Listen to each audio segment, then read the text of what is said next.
সোনাইমুড়িতে ডোবা থেকে অজ্ঞাত ব্যক্তির লাশ উদ্ধার।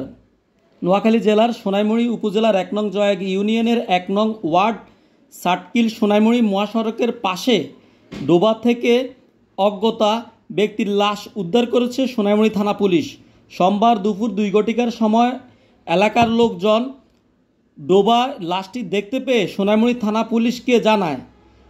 সোনাইমুড়ি থানা পুলিশ দ্রুত ঘটনাস্থলে গিয়ে লাশটি উদ্ধার করে থানায় নিয়ে আসেন।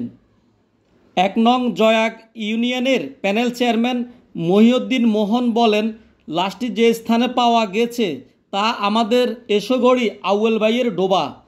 প্রাথমিক পর্যায়ে একজন বয়স্ক ব্যক্তি বলেন তার ছেলের লাশ এটি, তবে ডিএনও টেস্টের মাধ্যমে যাচাই বাছাইয়ের পরে জানা যাবে লাশটির প্রকৃত মালিককে। সোনাইমুড়ি থানার এসআই সুভাষ পাল বলেন, স্থানীয় হারুন মেম্বার আমাদেরকে মোবাইল ফোনের মাধ্যমে জানালে আমরা দ্রুত স্পটে যাই। প্রাথমিকভাবে অজ্ঞাত কোনো পুরুষ ব্যক্তির লাশ বলে আমরা ধারণা করছি।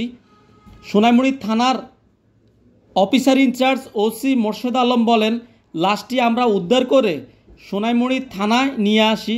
অজ্ঞাত লাশটি শনাক্তের কাজ চলমান রয়েছে। জসিম উদ্দিন রাজ, রাজ টিভি 24, সোনাইমুড়ি, নোয়াখালী।